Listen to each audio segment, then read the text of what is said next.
الله من شرور أنفسنا ومن سيئات أعمالنا من يهده الله فلا مضل له ومن يضلل فلا هادي له أشهد أن لا إله إلا الله وحده لا شريك له وأشهد أن سيدنا ونبينا محمدا عبده ورسوله وصفيه من خلقه وحبيبه بلغ الرسالة وأدى الأمانة ونصح الأمة وكشف الله به الأمة وجاهد في سبيل الله حتى أتاه اليقين صلوات ربي وسلامه عليك يا سيدي يا رسول الله اللهم صل وسلم على سيدنا محمد طب القلوب ودوائها وعافية الأبدان وشفائها ونور الأبصار وضيائها وقوة الأرواح وغذائها وعلى آله وأصحابه بعدد كل معلوم لك. Kita memuji Allah dengan mengucapkan Alhamdulillah Rabbil Alamin. Dengan izin Allah kita bisa duduk di tempat yang mulia ini melaksanakan salat fardu zuhur. Alhamdulillah kita laksanakan secara berjamaah. Mudah-mudahan yang kita lakukan hari ini diterima sebagai amal saleh kita oleh Allah Subhanahu wa taala dan diberi pahala dengan pahala berlipat ganda. Amin ya rabbal alamin. Salawat dan salam ke Nabi yang agung, Nabi yang mulia Sayyidina Rasulullah Muhammad sallallahu alaihi wasallam. Allahumma salli wa sallim ala Sayyidina Muhammadin wa ala alihi wa sahbihi ajma'in. Bapak Ibu yang dirahmati Allah Subhanahu wa taala, kita lanjutkan kajian kita kitab Jami' Shahih fi Ahaditsun Basyirun Nadhir dari Imam Jalaluddin Abdul Rahman As-Suyuti rahimahullah. Hadis daripada Imam Ibn Najjar an Aisyah radhiyallahu taala anhu qala, apa kata Sayyidina Nabi, idza dakhala 'alaihi musa'il bighairi idnin fala tut'imuhu. Kata Nabi kita sallallahu alaihi wasallam, apabila masuk alaikum kepada kamu sa'il orang yang meminta-minta, datang orang yang meminta-minta kepada kita, datang pengemis datang kepada kita, tapi bighairi idnin, dengan tanpa izin. Tiba-tiba dia buka pintu pagar kita, tiba-tiba dia datang ke kita tanpa minta permisi terlebih dahulu. Langsung aja dia minta, kita minta tiba, kita minta bantuan tanpa izin. Bila salam wala kalam, tak pakai assalamualaikum, tak pakai izin, tak pakai kalam, tak pakai apa-apa, tak ada sama sedikit pun minta izinnya. Kata Nabi apa? Fala tut'imuhu, maka jangan kamu berikannya orang. Kalau dia minta makan, dia jadi makan. Kalau dia minta sesuatu, minta dirinya jadi. Apa penyebabnya? Karena ghairi iznin, karena tidak meminta izin terlebih dahulu. Ya, langsung aja berani buka pintu pagar kita, tiba-tiba dia tidur nunggu di bawah. Kadang ada bagai yang langsung datang ke dapur itu, kalau pintu itu terbuka langsung dia menyelonong aja ke dapur. Nah, ada. Ya, ada. Di kampung-kampung kan pintu itu kan ada kunciannya. Di kota-kota yang pintu rumah kunci kan udah ibu aja nyala ke dapur itu. Kita makan kami itu menganggapnya. Nah, katakan pada Tuhan ya, untuk mengajarinya agar dia beradab, agar dia berakhlak. Walaupun dia butuh sesuatu pakai adab, dia butuh sesuatu pakai akhlak. Ini masuk seperti itu sudah tanpa izin, sudah tidak marah. Hadis dalam Sunan Tirmizi juga katakan apa? Fayahilu ayat fa'alaini. Kata Nabi SAW, bila ada orang masuk rumah tanpa izin, maka dia ada untuk mencongkel kedua matanya. Hadis sahih. Imam Tirmizi meriwayatkan hadis. Saking marahnya Nabi SAW kalau orang masuk rumah tanpa izin. Bahkan ada satu riwayat Nabi bahkan Nabi gambar orang tadi masuk tanpa izin begini Nabi SAW. Maka kata Nabi SAW, tidak dakhala 'alaikum sa'il, apabila masuk kepada kamu si sa'il, orang yang meminta-minta, bighairi idnin, tapi tidak izin, tak permisi, tak kalam, tak salam, tak ada pakai salam. Kata Nabi fala tut'imuhu, jangan dia beri. Kalau minta makan jadi makan, kalau minta salam jadi sedekah. Hadis berikutnya, hadis riwayat daripada Imam Ummu Salamah, Sayyidatuna Ummu Salamah radhiyallahu anha, hadis dalam Sahih Muslim, hadis dalam Sunan Nasa'i dan Ibnu Majah. Apa kata Nabi kita sallallahu alaihi wasallam, "Idza dakhala al-'ashru wa arada ahadukum an yudhhi." Ini kita ini, "Fala yamassa min sya'rihi wa la min basharihi syai'a." Kata Nabi kita sallallahu alaihi wasallam, apabila masuk 10 awal bulan Dzulhijjah. Ini kita sudah berada di 10 awal bulan Dzulhijjah, bulan yang mulia sekali. Allah Ta'ala bahkan bersumpah dengan memakai 10 awal ini. Wal fajri wa layalin ashrin. Ini malam yang mulia, hari ini hari yang mulia. Bahkan ada yang mengatakan malam di 10 awal bulan Dzulhijjah ini lebih mulia daripada 10 malam terakhir bulan Ramadan. Malam 10 terakhir bulan Ramadan, dikatakan di sana ada malam Lailatul Qadar. Tapi tidak disebutkan dalam Al-Quran keutamaan kemudian malam 10 itu secara khusus. Tapi awal malam di bulan Dzulhijjah Allah sebutkan dalam Al-Quran walayalin ashrin, dan malam-malam 10 bulan Dzulhijjah. Makanya bersedekah di bulan Dzulhijjah ini jauh lebih mulia dibandingkan bulan yang lain.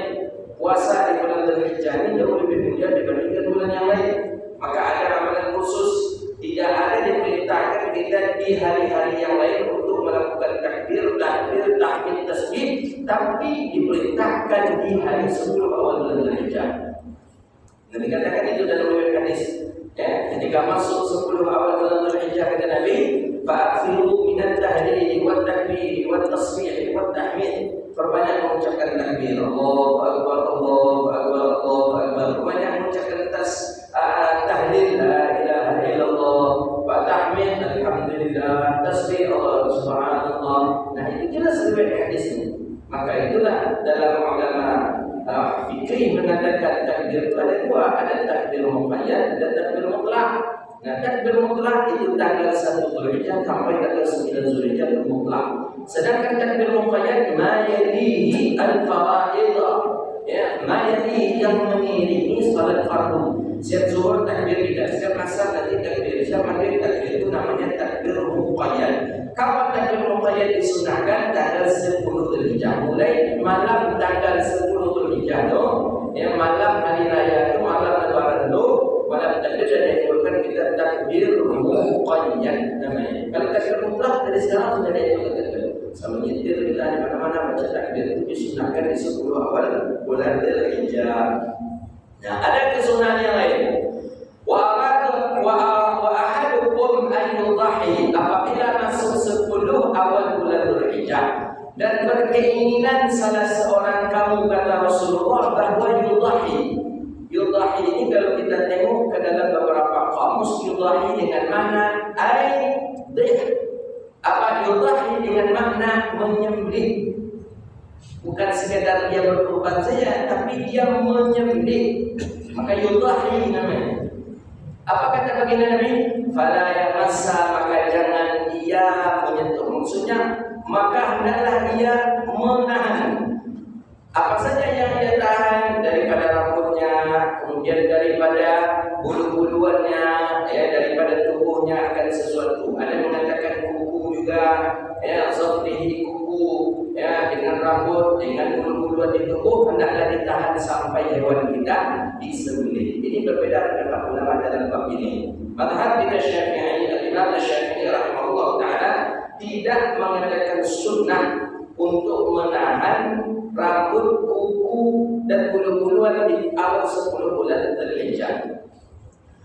Sedangkan di mazhabnya Imam Abi Hanifah bin Nu'man hukum sunnah. Mazhabnya Imam Hanafi berdasarkan kepada hadis ini. Sedangkan ba'dal Maliki dan ba'dal Hanabilah menghukum bahwa yang disunnahkan untuk tidak dipotong itu adalah hewannya, bukan orang yang berkurban itu. Maka ini ranah-ranah khilafiyah, ranah ikhtilaf daripada para ulama a'immatul mazhab. Karena di sini ada disebutkan sya'rihi. Maka karena dhamirnya itu muzakkar, maka dia dikhitabkan kepada orang yang menyembelih. Nah, bukan kepada hewan. Tapi sebagian mazhab mengatakan hewannya yang tidak dianjurkan untuk dipotong kukunya, tidak dianjurkan dipotong bulu-bulunya, tidak dianjurkan dipotong apa daripada kulit dan lain sebagainya. Nah, maka ini ranah-ranah khilafiyah ulama. Cuman di dalam mazhab kita Imam Syafi'i rahimahullah tidak disunahkan untuk tidak memotongnya. Dan arti kata hadis ini tidak diamalkan Muhammad bin. Begitulah kira-kira tidak diamalkan di dalam mazhab kita Imam Syafi'i. Jadi menurut mazhab Syafi'i 10 awal bulan Dzulhijjah yang nak potong kuku silakan potong kuku, yang nak menggunting bulu-bulu di tubuhnya silakan juga. Itu dalam mazhabnya Imam Syafi'i. Tapi dalam mazhabnya Imam Hanafi ya sunnah hukumnya menahan daripada memotong kukunya, bulu-bulunya sampai nanti hewannya disembelih. Bahkan dalam syarahan hadis Bulughul Maram yang disyarah oleh mazhabnya Imam Abi Hanifah itu termasuk di hari Jumat. Hari Jumat yang jatuh pada 10 awal bulan Dzulhijjah tetap dianjurkan tidak memotong kuku dan tidak memotong bulu-buluan yang ada pada dirinya ketika di 10 awal bulan Dzulhijjah. Itu maksud daripada mazhabnya Imam Abi Hanifah bin Muhammad. Hadis berikutnya qala Nabi sallallahu alaihi wasallam. Hadis idza dakhala syahrul Ramadan futihat abwaabul jannah wa ghulqat abwaabul jahannam wa sulsilat asyayatin. Nabi katakan dalam riwayat hadis, kata Nabi, idza dakhala syahrul Ramadan, apabila masuk bulan Ramadan, futihat dibukakan pintu surga, wa ghulqat dan dikunci pintu-pintu neraka, wasulsilat asyayatin dan diikatlah akan syaitan-syaitan. Hadis ini para ulama memaknakan hadis ini dengan makna qiyas atau dengan makna majaz. Ketika masuk Ramadan dibukakan pintu surga, maksudnya pahala-pahala dilipat gandakan. Dengan pahala sedekahnya, dengan pahala qiyamul lailnya, dengan pahala tadarus baca Qur'annya, semua yang pahala dilipat gandakan. Maka pahala identik dengan surga, dibuka pintu surga, dibuka pintu amal-amal kita untuk melakukan kebaikan. Wa ghulqat abwaab jahannam, dikunci pintu-pintu neraka. Maksudnya apa? Dikunci pintu neraka bagi orang yang taat dan tidak akan banyak melakukan maksiat di dalam bulan Ramadan. Bagi orang yang berpuasa, dia tidak akan memandang pandangan yang haram dalam berpuasa. Bagi orang yang berpuasa, dia tidak akan memakan makanan haram ketika sahur dan berbuka. Bagi orang yang berpuasa, dia tidak akan ingin hilang pahala amal ibadahnya. Itu maksud daripada ditutup pintu neraka. Kemudian wasilsilat asyayatin, dan dibelenggu dan diikat daripada syaitan-syaitan. Maksudnya apa? Bagi orang yang mukmin yang ia melaksanakan ibadah puasa, dia tidak akan mudah tergoda oleh syaitan. Bayangkan, bisa dia menahan dari mulai daripada terbitnya fajar sampai terbenamnya matahari, tidak makan, tidak minum, tidak memandang pandangan haram, tidak mengikuti syahwat, hawa nafsu, bisa itu seorang mukmin. Kenapa? Karena dia mampu untuk membelenggu syaitannya. Tapi bagi orang yang tidak mukmin, dia tidak akan mampu dia. Apalagi bagi orang fasik, dia akan berteman selalu dengan syaitan. Maka ada yang bertanya kepada salah seorang para ulama, kata dia, Syekh, katanya Ramadan ini pintu surga dibuka, pintu neraka ditutup, syaitan-syaitan dikunci, syaitan-syaitan itu diikat. Tapi kenapa aku ketika Ramadan aku masih maksiat? Kenapa aku dalam Ramadan aku masih minum khamar? Kenapa? Jadi kata Syekh ini, ya yang dikunci itu bagi orang yang beriman, bagi orang yang puasa maka dikuncilah syaitan. Syaitan tak akan bisa menggodanya. Bagi orang yang beriman tidak akan berpengaruh sedikit pun kepadanya tentang maksiat. Oleh karena itu, orang yang bisa puasa itu orang yang imannya kuat. Ya, jadi na'amanu, hai orang-orang yang beriman. Kalau dengan orang fasik tidak, dia akan selalu berteman dan bergaul dengan syaitan. Nah, inilah hadis kita pada hari ini. Dan mudah-mudahan bermanfaat. Kesimpulan yang pertama, kalau ada orang masuk diminta-minta kita tentang fasik kita, maka jangan diberi kita Rasulullah. Kemudian hadis yang kedua, ketika 10 awal bulan Dzulhijjah masuk, siapa yang ingin berkurban, ya maka jangan ia mencukur bulu-buluan di tubuhnya dan kukunya dan lain sebagainya. Kemudian begitu juga ketika awal masuk bulan Ramadan, dibukakan pintu surga, dikunci pintu neraka, dan dibelenggu akan syaitan. Hadza wabillahi taufiq. Rabbana atina fid dunya hasanah wa fil akhirati hasanah wa qina adzabannar.